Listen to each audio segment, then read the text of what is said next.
The brakes felt spongy yesterday. I found my death sentence under the truck.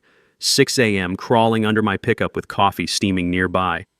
Oil-stained fingers traced the brake line and hit air, clean slice through reinforced steel. Hydraulic fluid drips onto my face like blood, metallic taste of terror flooding my mouth as I realize someone tried to murder me over parking violations. 3 months later, Karen Pemberton, former HOA queen, is sobbing on her knees in my driveway at 2 a.m. Designer suit torn and muddy, broken fingernails bleeding as she desperately tapes together the $50,000 business contract she shredded. The woman who drove out 17 families is now begging me not to press charges. Please, I'll do anything. I didn't mean. Too late, Karen. See, while she was busy trying to kill me, I discovered her mansion sits 12 feet on my property. Her son recorded her confessing to attempted murder, and her 8-year embezzlement scheme, all documented. Karen cut my brake lines to silence me. Instead, she just signed her own eviction notice.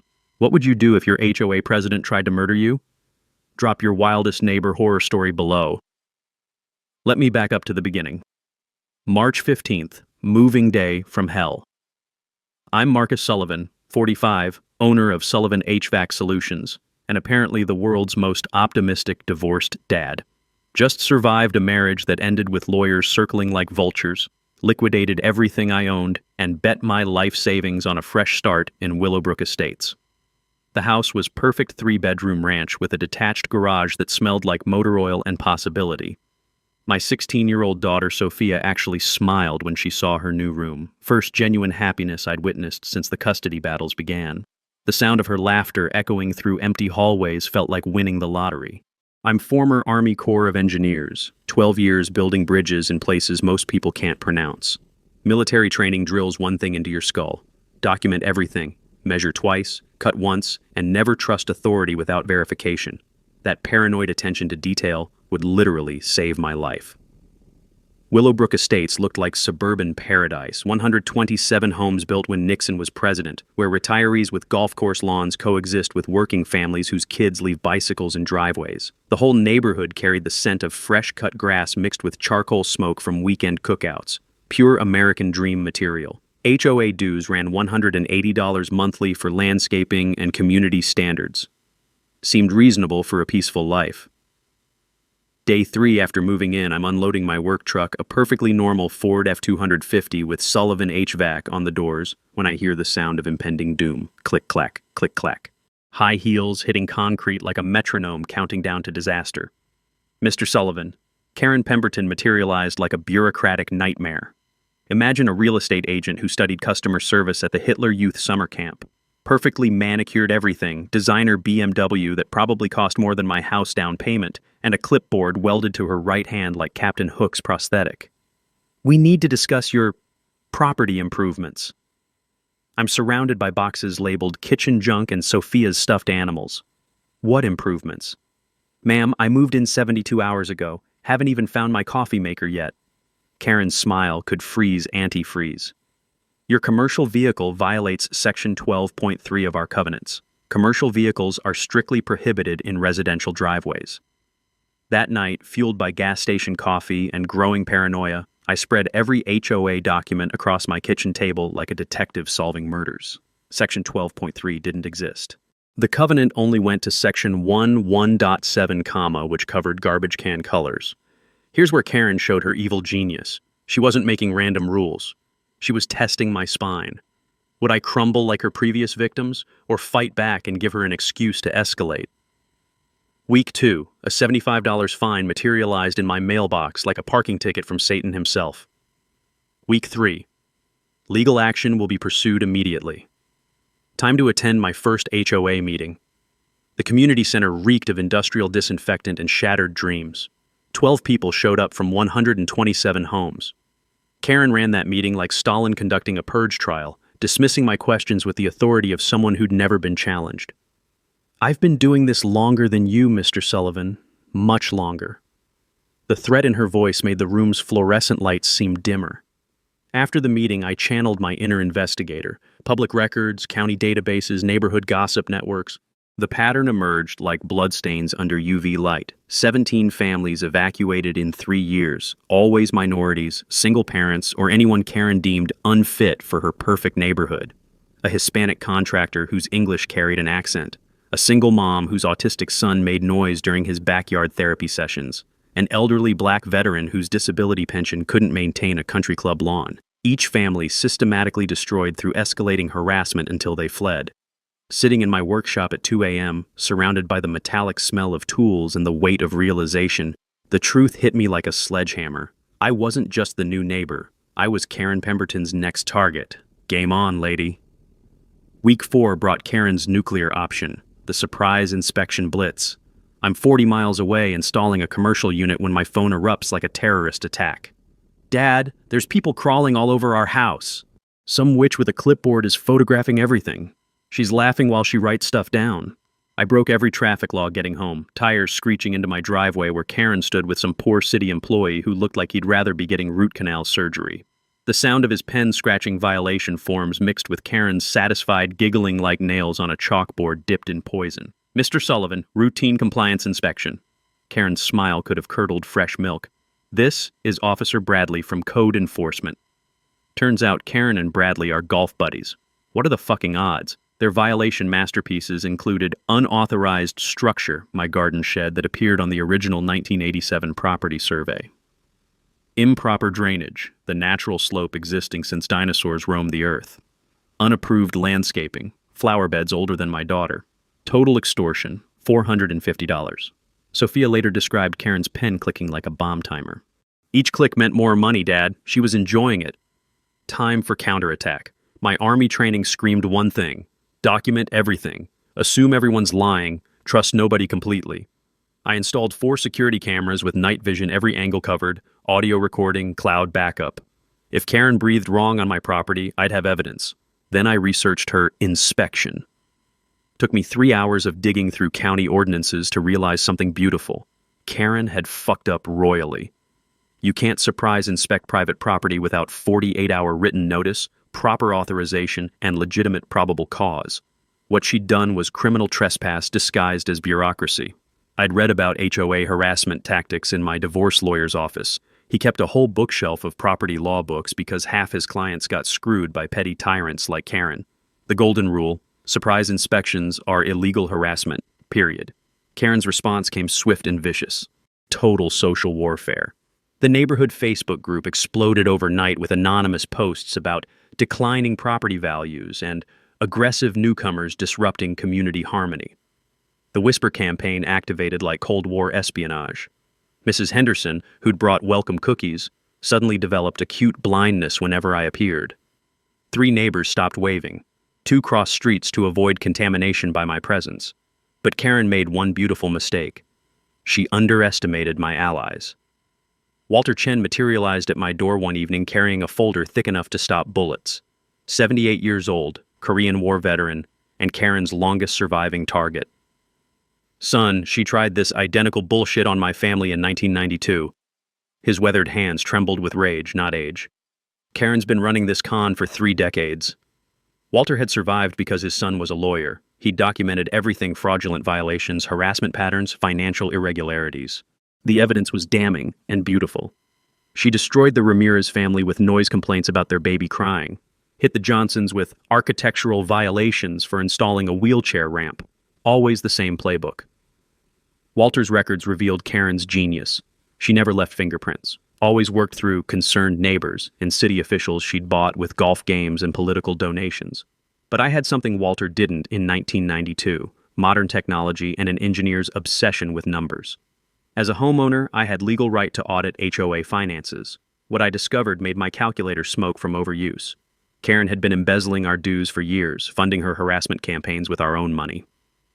$1,200, landscaping enhancement, no visible improvements anywhere. Multiple consulting fees to companies existing only in Karen's imagination.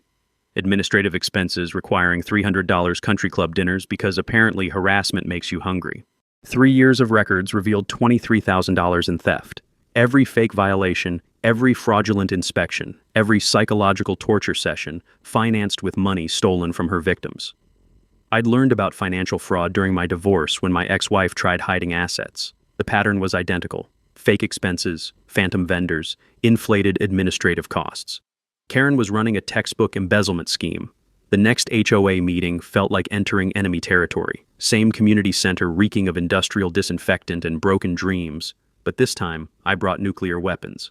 Karen attempted her usual agenda control, but I stood during old business and detonated my bomb. I'd like to discuss $23,000 in unexplained HOA expenditures over 3 years. Silence. Complete, beautiful silence except for that squeaky ceiling fan and the sound of 12 homeowners realizing they'd been robbed. Karen's face cycled through surprise, rage, and calculation like a slot machine hitting jackpot. If you don't like our financial management, Mr. Sullivan, you can always move somewhere more suitable to your standards. Wrong answer, sweetheart. Actually, I'm not going anywhere, but you might want to lawyer up. A really, really good one. For the first time in 8 years, someone had publicly challenged the Queen. Other residents looked like hostages, glimpsing rescue helicopters on the horizon. The gloves were officially off. Karen's desperation unleashed her inner Photoshop psychopath. Week 6 brought fabricated evidence that would make dictators jealous. Monday morning, reviewing security footage with my first cup of coffee, I spot Karen creeping around my property at 3 a.m. like some suburban ninja. Designer heels clicking on concrete, professional camera equipment, and what looked like a mobile counterfeiting operation running out of her BMW's back seat. By Tuesday, mysterious photos materialized in my mailbox showing violations that existed only in Karen's deranged imagination. Garden hose improperly stored when I'd coiled it military perfect the night before. Trash cans blocking pedestrian access when they sat 3 feet from the curb. The shadows were wrong, the lighting impossible, and one photo included a McDonald's cup that definitely wasn't mine unless I'd started sleep-eating Big Macs. But Karen wasn't done playing digital dictator.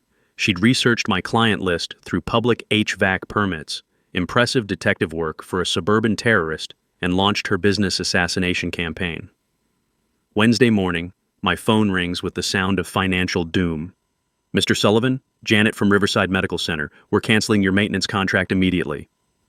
My stomach dropped to my work boots. Why?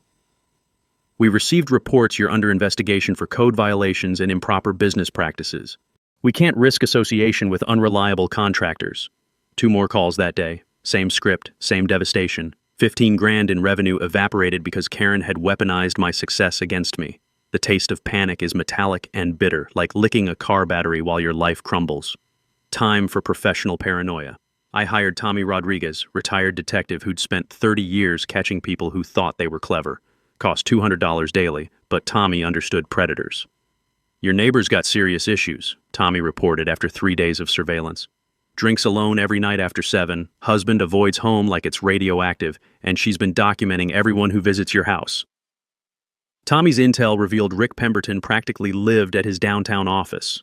Marriage problems, possible affairs, definitely escaping his psychotic wife. Karen was isolated, desperate, and escalating toward violence. But Tommy caught Karen's counterfeiting operation on film. Professional camera, laptop with editing software, her face clearly visible, manufacturing evidence under streetlights like some kind of suburban Breaking Bad episode. During my divorce, I'd learned about digital forensics. From my attorney, photos leave metadata fingerprints that reveal tampering. Every doctored image Karen created was actually building my criminal case against her. She was basically creating her own arrest warrant, one fake photo at a time. Week 8 brought Karen's masterpiece, attempted murder disguised as vehicle maintenance. Friday morning, loading tools for a client call, my truck felt wrong. Brakes spongy, steering loose, something fundamentally dangerous about a vehicle that had run perfectly for 8 years. The smell of hydraulic fluid hit my nose like a death warning. I canceled the job and spent 2 hours under my truck with a creeper and flashlight. What I found made my blood pressure spike to stroke levels. Brake lines severed with surgical precision. Not wear, not accident, deliberate sabotage with professional tools. Hydraulic fluid pooled on concrete like evidence of Karen's murderous intent. One emergency stop on Highway 85, and I'd have been another traffic fatality statistic. Karen's arrogance created her own downfall. My main security cameras malfunctioned that exact night, too convenient for coincidence. But I'd installed a backup system she didn't know about, hidden in Walter's oak tree and activated by motion sensors. No footage of actual sabotage, but plenty of Karen's BMW lurking outside at 2 a.m. with someone inside timing their attack like a military operation. Next morning brought unexpected salvation. Daniel Pemberton, Karen's 19-year-old son, looking like he'd aged 5 years in 5 weeks. "Mr. Sullivan, I need to talk privately. It's about my mom." Kid's hands shook like autumn leaves. Dark circles under his eyes, the body language of someone drowning in family secrets. She's completely lost it. Last night she talked about permanently solving the Marcus Sullivan problem. I think she's planning to hurt you seriously. Daniel revealed Karen had been intercepting my mail federal crime copying business documents and maintaining surveillance files on my family that included Sophia's school schedule and my client locations. This isn't HOA harassment anymore. It's stalking with murderous intent. That evening, I filed police reports for attempted murder, mail theft, business sabotage, and criminal stalking. Detective Sarah Wilson took everything seriously because I had evidence video, photos, documentation, witness testimony. "Mr. Sullivan, this has moved beyond neighborhood disputes into felony territory. We're investigating attempted murder, federal mail crimes, and organized harassment. Document everything and call immediately if she escalates." I remembered something my divorce lawyer taught me. Harassment always escalates in predictable patterns: financial attacks, reputation destruction, physical threats, then violence. Karen was following the playbook perfectly. Meanwhile, Walter organized neighborhood resistance meetings. 5 families shared similar horror stories, revealing Karen's 3-decade reign of terror funded by embezzled HOA money. The community was waking up. But Karen had one more card to play. Week 10 brought Karen's scorched earth business strategy: insurance terrorism that would make war criminals take notes. I'm elbow deep in a hospital boiler room when my phone rings with the sound of financial death. "Mr. Sullivan? Linda from Mutual Insurance. We're canceling your policy effective immediately." My wrench clanged to the floor like a funeral bell. Based on what? Multiple safety violations, customer complaints, and reports of negligent practices. We can't insure high-risk contractors. Karen had weaponized bureaucracy itself. Fake customer complaints, fabricated safety violations, forged incident reports, a masterpiece of administrative terrorism that threatened 15 years of business reputation. The metallic taste of panic mixed with the smell of industrial coolant as I realized she was systematically destroying my livelihood one phone call at a time. Simultaneously, she carpet-bombed my contractor licenses with bogus complaints to the state board, professional misconduct, safety violations, customer fraud, enough paperwork to kill a forest and my career simultaneously. But Karen's arrogance birthed her biggest fuck-up yet. Wednesday night, while I'm watching Sophia star in Our Town at School Kid, absolutely nailed Emily Webb's death scene. My phone buzzes with Daniel's panicked text. "She's in your workshop right now with bolt cutters and a camera. I tried stopping her, but she's completely psychotic." I stayed for Sophia's curtain call because she deserved that moment, but my hands shook through every standing ovation knowing Karen was ransacking my business 60 feet from where my daughter slept. Hidden cameras captured Karen's entire criminal masterpiece in gorgeous 4K resolution. Her face clearly visible as she rifled through client contracts, photographed proprietary HVAC designs, and stuffed business insurance documents into a canvas bag, like some kind of suburban cat burglar, completely oblivious to her starring role in Felony Conviction, the home movie. The footage revealed Karen's complete enterprise. She wasn't just stealing, she was photographing client information for competitors, sabotaging HVAC equipment to create safety hazards, and manufacturing evidence for her insurance fraud campaign. My Army intelligence training taught me one golden rule: let criminals provide their own evidence while you document everything. Karen was basically writing her own arrest warrant in real time. Thursday morning, Detective Wilson examined my workshop with the glee of someone who loves catching stupid criminals. Breaking and entering, business sabotage, theft of proprietary information, insurance fraud, she's looking at federal charges. This footage is prosecutor porn. But Wilson warned me Karen had entered her most dangerous phase. Cornered perpetrators often escalate to violence. She's lost rational thinking and moved into pure survival mode. Watch your back. Karen's panic was neighborhood entertainment. Thursday evening, smoke billowed from her backyard as she burned documents in her fire pit like some suburban Nixon destroying Watergate evidence. The acrid smell of burning contracts and desperation carried on evening air while neighbors gathered to watch the show. Mrs. Henderson, finally freed from years of intimidation, reported the suspicious burning to authorities. Turns out backyard document destruction violates fire ordinances and federal evidence tampering laws. Karen was literally creating additional charges against herself while providing dinner theater for the block. Friday brought Daniel's nuclear option, crystal clear audio of Mommy Dearest confessing everything. His hands trembled as he played the recording, tears streaming down his 19-year-old face that had aged decades in weeks. Karen's wine-slurred voice filled my kitchen like poison gas. I cut his brake lines, destroyed his business contracts, stole everything I could find, and I'll do whatever necessary to eliminate him permanently. This neighborhood doesn't need his kind contaminating our property values. Daniel, why are you recording this? Because someone needs evidence when they find his body. The kid looked like he'd been carrying the weight of his mother's crimes for months. I can't let her murder innocent people. She's my mom, but she's become a monster who needs to be stopped. Single-party consent state meant the recording was completely admissible. Prosecutors now had Karen's own voice confessing to attempted murder, business sabotage, theft, and premeditated violence. Weekend brought Walter's emergency HOA meeting. 47 homeowners packed the community center, largest turnout since the neighborhood's founding. The air buzzed with suppressed rage, finally finding voice after years of terrorized silence. I presented the evidence buffet: security footage, financial fraud documentation, criminal activity patterns, and Daniel's confession recording. When Karen's voice played through speakers admitting attempted murder, the room fell silent except for shocked gasps and angry murmuring. Motion to remove Karen from HOA board, 42-5. Only her most delusional allies supported keeping an attempted murderer in power. Karen tried controlling the meeting from the back row, but her dictatorship had crumbled. When she stood to speak, 40-plus residents shouted her down with years of bottled fury. "Shut up, Karen, we're done with your psychotic bullshit." The legal noose was tightening. Criminal charges pending, civil lawsuits filed, professional destruction imminent, community support annihilated.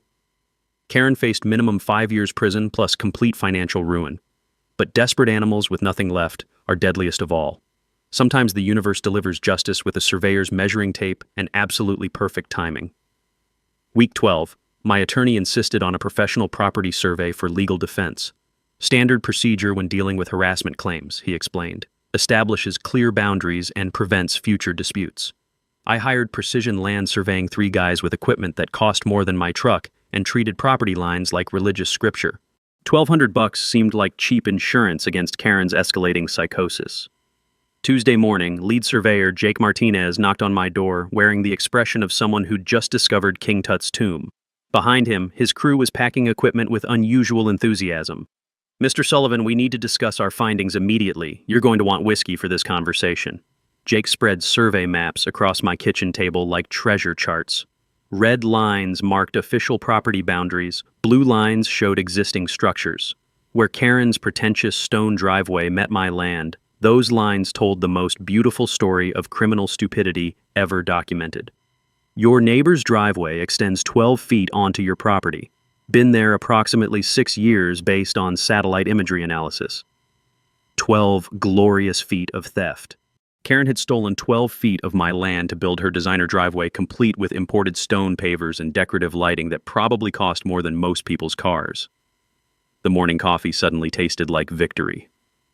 The encroachment represents $8,000 in stolen real estate plus improvement values built on your land without permission or compensation. But Jake's next revelation was pure prosecutorial pornography. County records show Mrs. Pemberton absolutely knew about boundary violations when she built this monstrosity. Previous owner Harold Peterson filed multiple complaints that were mysteriously withdrawn after she threatened him with legal action. Karen hadn't accidentally encroached. She'd deliberately stolen my property while terrorizing the previous owner into silence. Harold Peterson, 78 years old and recently widowed, had been too frightened and financially vulnerable to fight Karen's systematic intimidation campaign.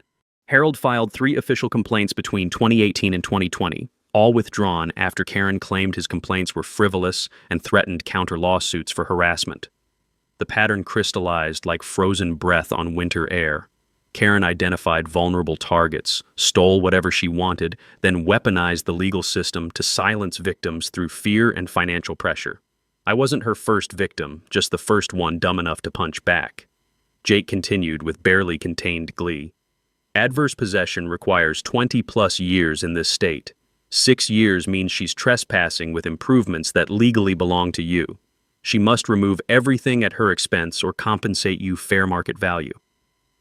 Karen's relocation costs would hit $35,000 minimum. Her property had no alternative access without massive excavation and utility reconstruction. She was essentially trapped by her own greed, a mouse in a maze of her own criminal construction. But the legal implications were even more devastating. As a licensed real estate agent, Karen had professional obligations to disclose property encroachments to all parties. She'd concealed her theft from county officials, violated professional ethics, and committed textbook real estate fraud while representing other clients. Her license requires disclosure of any boundary issues affecting neighborhood transactions. She's been covering up her own crime while taking commissions from unsuspecting buyers and sellers, professional misconduct that triggers automatic criminal referral. Sitting in my kitchen, surrounded by survey evidence and the lingering aroma of Jake's celebratory cigar smoke, I finally understood Karen's complete psychological profile. She hadn't targeted me for personal reasons. I was collateral damage in a criminal cover-up operation. Every violation, every fine, every harassment campaign was designed to drive me away before I discovered her land theft. Karen was protecting a 6-year crime spree disguised as neighborhood standards enforcement. The power dynamic had flipped completely. I held Karen's entire future criminal prosecution, professional destruction, financial ruin, and public humiliation in a manila folder marked survey results. Karen had spent months trying to destroy me while sitting on evidence that would annihilate her completely. Game over, bitch. Time to assemble my legal dream team and turn Karen's nightmare into reality. First call went to Patricia Chen, no relation to Walter, just the best property attorney in the county and someone who'd built a career destroying HOA bullies. Her law office smelled like leather-bound justice and expensive coffee, the kind of place where Karen's type got professionally eviscerated. Mr. Sullivan, this is beautiful work. Property encroachment, professional misconduct, criminal fraud, it's like Christmas morning for property lawyers. Patricia's eyes lit up like a kid seeing presents. We'll pursue treble damages, attorney fees, and punitive compensation. Your neighbor just handed us a blank check. Second call. Criminal defense attorney Mike Rodriguez, Tommy's brother and someone who specialized in protecting victims from escalating harassment. Marcus, you're not just defending anymore, you're prosecuting. We'll coordinate with the DA to ensure Karen faces maximum consequences. Third call. Business litigation specialist Sarah Kim, who'd built her reputation recovering damages from corporate sabotage. Your business losses are completely recoverable. Insurance fraud, commercial interference, reputation damage. We're looking at significant compensation plus punitive awards. The legal fees would normally bankrupt a small business owner, but Patricia explained something beautiful about contingency arrangements. We get paid when you win, and with this evidence, we're going to win spectacularly. My divorce experience taught me that specialized attorneys cost more initially, but save money long-term by winning decisively instead of dragging cases through endless appeals and delays. Next step. Digital forensics expert James Park, who preserved all electronic evidence with the precision of someone handling nuclear weapons. Your neighbor's digital fingerprints are everywhere. Fabricated photos, fraudulent emails, criminal communications. This evidence will survive any challenge. While attorneys organized legal warfare, Walter mobilized neighborhood support like a retired general commanding troops. 23 families signed formal complaints supporting my case, each one documenting Karen's systematic harassment patterns spanning decades. She destroyed the Martinez family with noise complaints about their baby, hit the Washingtons with architectural violations for their wheelchair ramp. Always the same playbook, Walter explained, spreading signed affidavits across his dining table like battle plans. Local investigative reporter Jennifer Walsh from Channel 7 News caught wind of the story through neighborhood sources. HOA corruption, attempted murder, property theft. This has everything viewers love. David versus Goliath with clear documentation. Media attention would prevent Karen from retaliating and protect witnesses from intimidation. HOA bullies thrive in darkness but wither under public scrutiny like vampires facing sunlight. The financial strategy crystallized beautifully. Business insurance covered harassment-related losses under my commercial liability policy, something I'd learned about during contractor training courses. Karen's victims often recovered damages through multiple channels: criminal restitution, civil judgments, and insurance claims. property encroachment lawsuit sought $50,000 in damages plus attorney fees. Karen's house carried $180,000 equity according to county records, enough to cover complete compensation with money left over for her prison commissary account. But the technical preparations revealed even more devastating ammunition. Professional survey expansion covered the entire neighborhood, discovering Karen had encroached on 4 different properties over 6 years. Total stolen land value, $31,000, creating additional victims and criminal counts. Engineering assessment of Karen's driveway removal showed her construction violated 3 building codes and created neighborhood drainage problems. Environmental impact study revealed her illegal improvements caused flooding in 2 neighboring basements during heavy rains. She built her vanity project without permits, proper drainage, or regard for neighboring properties, explained city engineer Tom Bradley. Removal will require excavation, utility relocation, and environmental remediation. Meanwhile, I coordinated with multiple agencies building their own cases.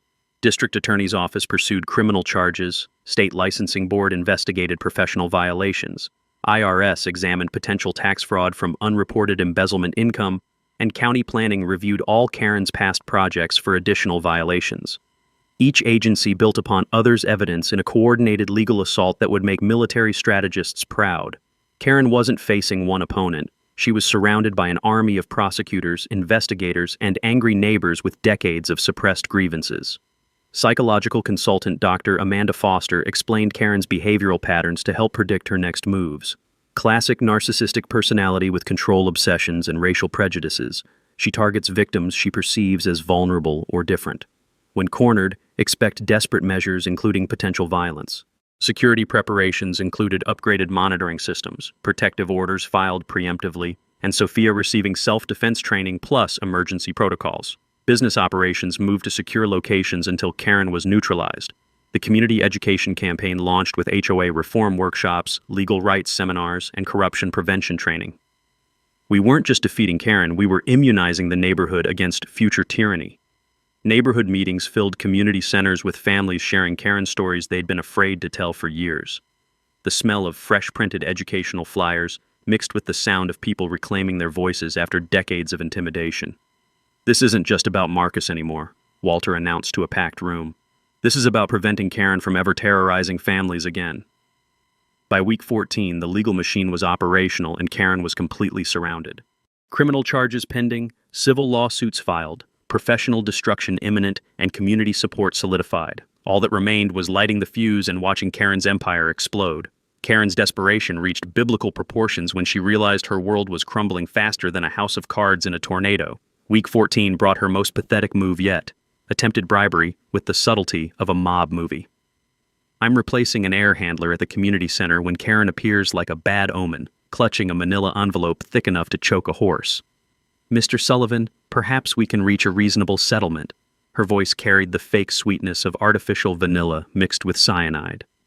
5,000 cash to forget this unfortunate misunderstanding. The prosecutor's office had prepared me for this moment. I was wearing a wire smaller than a postage stamp, recording every word while Karen counted out crisp hundreds like some kind of suburban drug dealer. "I understand property lines can be confusing. Mistakes happen. This covers any inconvenience you've experienced." "What about the brake lines you cut, Karen?" Her hand froze mid-count. "I don't know what you mean. The business contracts you destroyed? The clients you contacted with lies about my company?" "Sometimes neighbors have disagreements. The important thing is moving forward constructively." Karen was admitting to property theft while simultaneously trying to buy my silence about attempted murder. The recording device captured every incriminating word as she essentially confessed to criminal conspiracy while offering witness tampering compensation. But Karen wasn't finished destroying herself. She'd hired a private investigator, some bottom feeder who specialized in divorce cases and insurance fraud to excavate dirt on my personal life. The guy looked like he'd flunked out of mall security training and smelled like cigarettes and desperation. Within days, fabricated online reviews appeared, destroying my business reputation. 1-star ratings claiming I'd damaged property, overcharged customers, and provided unsafe installations. Karen had weaponized the internet like some kind of digital terrorist. Simultaneously, she contacted my ex-wife Jennifer, trying to drag her into the harassment campaign. "Your former husband is causing serious problems in our neighborhood. Perhaps you could speak with him about appropriate behavior." Jennifer, to her credit, called me immediately. "Marcus, some crazy woman is trying to involve me in whatever suburban drama you've stumbled into. She sounds completely unhinged. Karen's attempts to recruit allies kept backfiring spectacularly. Every move revealed her increasing desperation and criminal intent while providing additional evidence for prosecutors. Meanwhile, I maintained strategic silence like a chess master watching his opponent demolish her own position. Every bribery attempt was recorded and delivered to authorities. Counter-surveillance revealed Karen's PI activities were mostly photographing me mowing the lawn and taking out garbage, hardly criminal behavior. The beauty of letting enemies destroy themselves is they always escalate beyond rational limits when nobody fights back. Karen interpreted my silence as weakness rather than rope I was providing for her own hanging. Week 15 brought Karen's alliance-building phase with the 3 remaining HOA board loyalists. They attempted calling an emergency meeting to address neighborhood disruption caused by frivolous lawsuits and harassment of board members. The meeting notice was legally invalid, improper timing, insufficient notification, unclear agenda items. But more importantly, my attorney had filed injunctions preventing any HOA actions while criminal investigation was pending. Karen's desperate attempt to use official channels backfired when 47 homeowners showed up demanding her immediate removal. What she'd intended as a kangaroo court became a public lynching of her remaining credibility. "Karen Pemberton has terrorized this neighborhood for 8 years, shouted Mrs. Rodriguez, whose family had been Karen's victims in 2019. "We demand accountability for her crimes." The attempted meeting dissolved into community therapy session as families shared horror stories they'd suppressed for years. Karen sat in the front row watching her legacy crumble, while residents recounted systematic harassment, financial fraud, and psychological torture. But Karen's most destructive escalation was yet to come. Desperate to plant evidence supporting her harassment claims, she attempted a second break into my workshop while I was installing equipment at the hospital. This time, she brought bolt cutters, a digital camera, and what appeared to be illegal drugs, probably planning to photograph planted evidence that would destroy my reputation and credibility. Unfortunately for Karen, my upgraded security system included motion-activated alarms connected directly to police dispatch. Officers arrived while she was literally inside my workshop with bolt cutters and a bag of what looked suspiciously like cocaine. "Ma'am, put down the tools and step away from the filing cabinet." The arrest was captured in glorious high-definition video. Karen's face cycling through surprise, rage, and terror as handcuffs clicked around her wrists. The sound of metal against bone seemed to echo her complete defeat. Cold steel handcuffs biting into Karen's wrists while she sobbed about misunderstandings and protecting community standards. The woman who'd terrorized 17 families was finally experiencing consequences for her actions. Detective Wilson's voice carried grim satisfaction. "Karen Pemberton, you're under arrest for breaking and entering, possession of controlled substances with intent to distribute, and violation of restraining orders."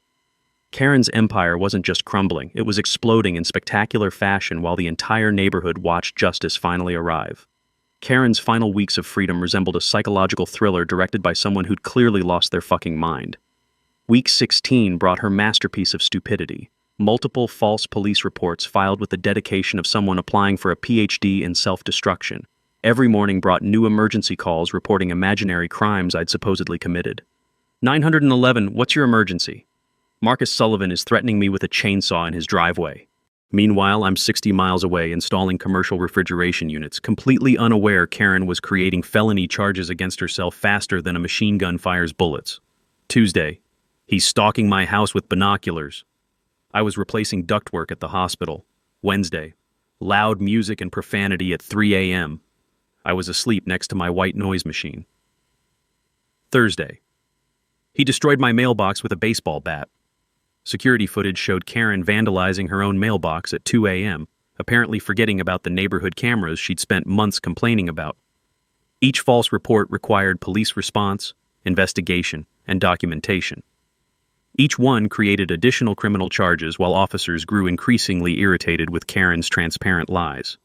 Detective Wilson's voice carried murderous exhaustion after the 7th bogus call.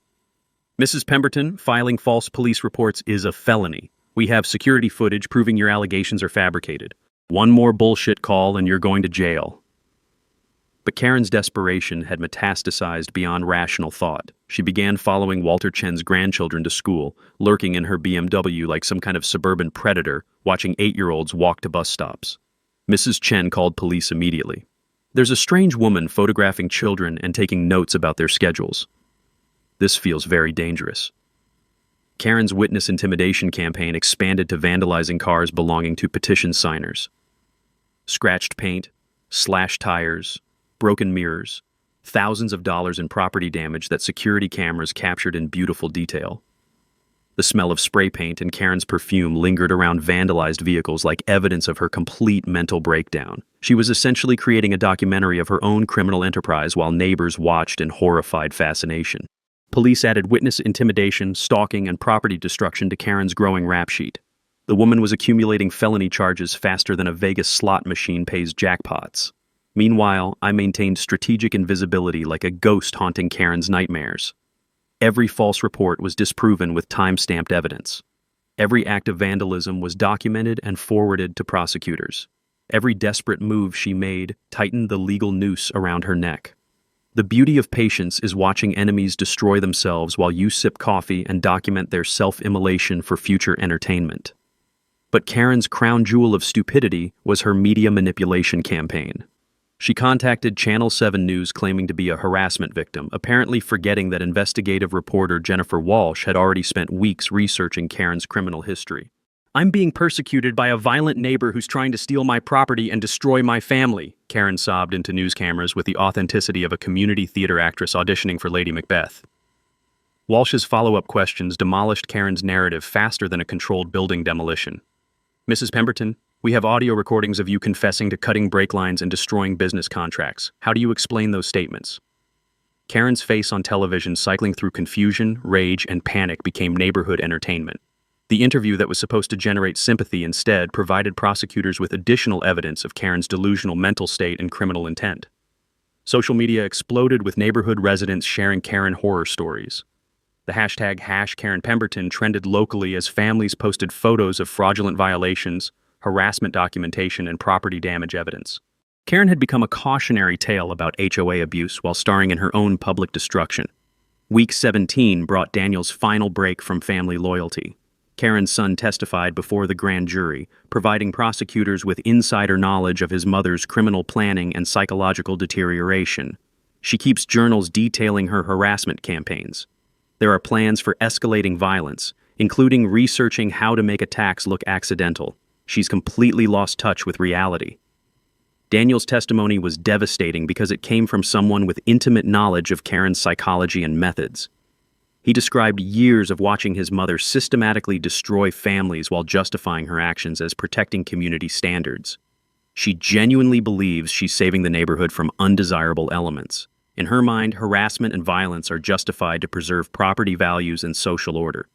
The grand jury returned indictments on 23 separate criminal charges: attempted murder, witness tampering, insurance fraud, mail theft, property destruction, stalking, filing false police reports, and organized criminal activity. Karen's bond was set at $250, money she couldn't raise after legal fees consumed her liquid assets. She would await trial from county jail, orange jumpsuit replacing designer clothes, metal cot substituting for her king-size bed. The woman who'd terrorized families for decades was finally caged like the dangerous predator she'd always been. Justice tasted like morning coffee mixed with sweet revenge. Week 18 delivered the courtroom showdown that would become neighborhood legend for the next 50 years. The preliminary hearing packed the county courthouse like a heavyweight championship fight. Local TV cameras lined the hallway because Channel 7's investigation had turned Karen into the poster child for HOA corruption. Neighbors filled every seat, treating the proceeding like dinner theater where the villain finally gets her comeuppance. Karen shuffled in wearing an orange jumpsuit and handcuffs, her previous designer perfection replaced by jail-issued humiliation. Dark circles under her eyes, unwashed hair, and the pallor of someone who'd spent 3 weeks contemplating life sentences. The click of her shackles on courtroom tile sounded like a countdown timer to justice. Judge Patricia Morrison, a no-nonsense veteran who'd seen every type of criminal stupidity, called the packed courtroom to order with a gavel bang that silenced conversations instantly. The state of Colorado versus Karen Elizabeth Pemberton. 23 counts of felony charges, including attempted murder, organized criminal activity, and witness tampering. Prosecutor David Chen Walter's nephew, and someone who'd built his career destroying white-collar criminals, stood to present evidence with the enthusiasm of someone about to detonate a nuclear bomb. Your Honor, this case represents systematic criminal enterprise disguised as neighborhood governance. The defendant used HOA authority to commit theft, harassment, fraud, and attempted murder over an 8-year period. The evidence presentation was devastating and methodical. Security footage showed Karen cutting brake lines with surgical precision. Audio recordings played her confession to multiple felonies while her son wept in the gallery. Financial forensics revealed $30,000 in embezzled funds used to finance harassment campaigns. Property surveys displayed on courtroom monitors showed Karen's deliberate land theft spanning multiple properties. Engineering reports detailed building code violations and environmental damage caused by her illegal construction. Karen's public defender, an overworked attorney who'd drawn the short straw, attempted damage control that resembled trying to stop a tsunami with an umbrella. Your Honor, my client is a devoted community leader who may have made errors in judgment but never intended criminal harm. Judge Morrison's expression suggested she'd heard better defenses from parking ticket violators. The mic drop moment came when Daniel took the witness stand to testify against his own mother. The courtroom fell silent except for Karen's muffled sobbing as her son chose justice over family loyalty. Your Honor, my mother kept detailed journals documenting her harassment campaigns. She researched methods to make violence appear accidental. She genuinely planned to kill Marcus Sullivan and believed she was justified. Daniel's voice carried the weight of someone who'd watched evil masquerade as community service for years. She told me repeatedly that some people don't deserve to live in our neighborhood. She meant anyone who wasn't white, wealthy, or willing to submit to her authority. The gallery gasped as Daniel revealed Karen's racist motivations, systematic targeting of minorities, and escalating violence plans. His testimony transformed the case from neighborhood dispute to hate crime prosecution. Karen's attorney attempted cross-examination, but Daniel's answers were devastating and specific. He produced photographs of Karen's journals, recordings of her planning sessions, and evidence of her psychological deterioration spanning months. Did your mother ever express remorse for her actions? No, Your Honor. She expressed frustration that her victims weren't dying fast enough. The courtroom erupted in shocked murmurs before Judge Morrison restored order with another gavel slam. Prosecutor Chen delivered closing arguments that sounded like an indictment of systemic HOA abuse nationwide. This defendant weaponized community governance to commit crimes that terrorized families for nearly a decade. She represents everything wrong with unchecked authority in residential communities. The evidence shows premeditated attempted murder, systematic theft, witness intimidation, and organized criminal enterprise. Karen Pemberton isn't a concerned neighbor, she's a domestic terrorist who used HOA power to commit felonies. Judge Morrison's ruling came swift and uncompromising. All criminal charges are bound over for trial. The defendant poses clear danger to community safety and has demonstrated complete disregard for legal authority. Bail is denied. The defendant will remain in custody pending trial. Asset freeze remains in effect to preserve funds for victim compensation. Karen's legs buckled as she realized she'd spend months in jail awaiting trial that would likely result in decades of prison time. Her designer life had ended in handcuffs and an orange jumpsuit. Outside the courthouse, media swarmed like locusts covering a natural disaster. I gave a brief statement while neighbors cheered and Karen's victims finally felt safe speaking publicly. This case proves that bullies can't hide behind official authority forever. Karen Pemberton terrorized families for years, but justice finally arrived. No one should have to live in fear of corrupt HOA tyrants. Walter Chen's voice carried satisfaction earned through decades of fighting Karen's tyranny. Today isn't just about Marcus Sullivan's victory, it's about protecting future families from HOA abuse. The crowd outside courthouse resembled a block party celebrating the end of an 8-year reign of terror. Children played safely while parents shared stories of freedom from Karen's psychological warfare. Justice had finally arrived in Willowbrook Estates, wearing a judge's robe and carrying a gavel of accountability. 6 months later, justice delivered its final verdict with the satisfying finality of a perfectly tuned HVAC system clicking into place. Karen received 4 years in state prison plus $180,000 in restitution every penny she'd stolen from HOA funds and property theft. Her house sold at auction to cover legal damages, with surplus funds distributed to her 17 previous victims who'd never received compensation for years of harassment. The sound of the auctioneer's hammer falling on Karen's former palace was sweeter than Christmas morning.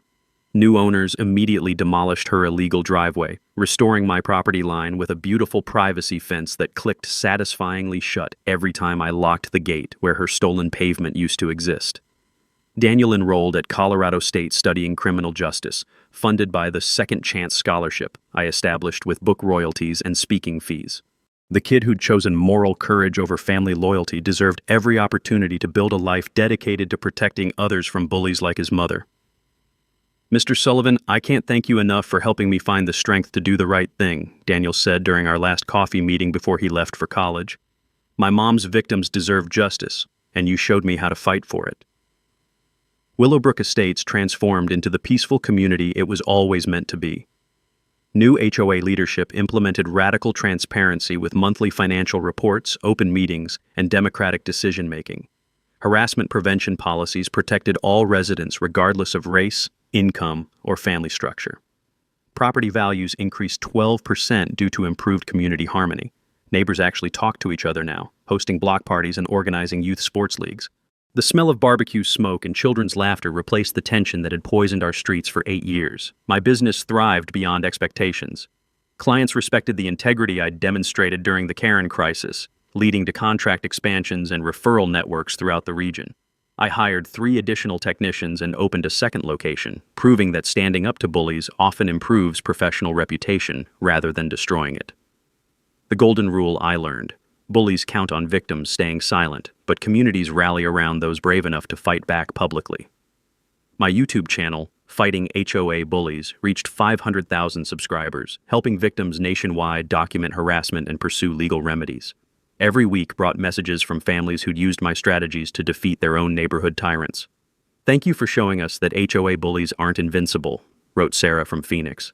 We followed your documentation methods, and our Karen is now facing criminal charges.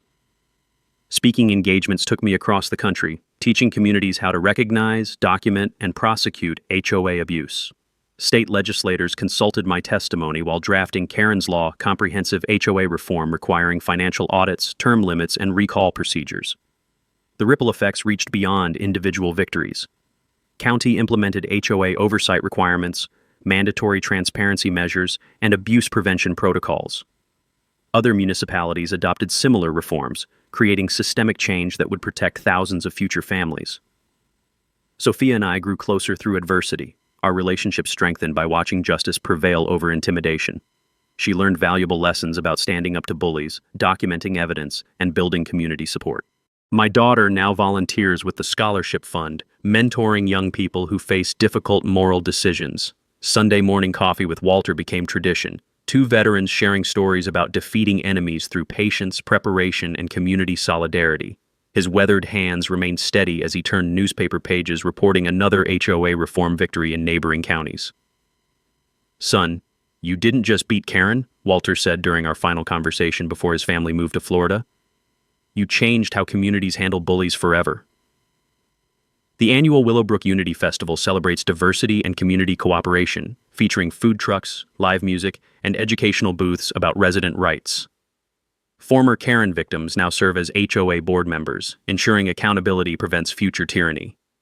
My back deck became the perfect spot for evening reflection, overlooking the fence that marked my restored property boundaries. The gate's solid click reminded me daily that justice requires vigilance but rewards courage with lasting peace. The documentary Neighborhood Tyrant won a regional Emmy, bringing national attention to HOA reform while establishing legal precedents protecting residents from harassment. Karen's story became a textbook example of how unchecked authority corrupts absolutely. Drop a comment sharing your own HOA nightmare story. Let's build a community of people who refuse to be intimidated by petty tyrants. Hit subscribe for more David versus Goliath victories, where justice prevails and bullies face consequences. Next week, how I used HOA rules against the HOA itself. Another story of turning bureaucracy into beautiful revenge. Remember, your property, your rights, your community, defend them all. Another day, another HOA drama wrapped up. If this story made you shake your head or fist pump in victory, smash that like button, share your own HOA experience below, and subscribe so you'll never miss another battle in the burbs.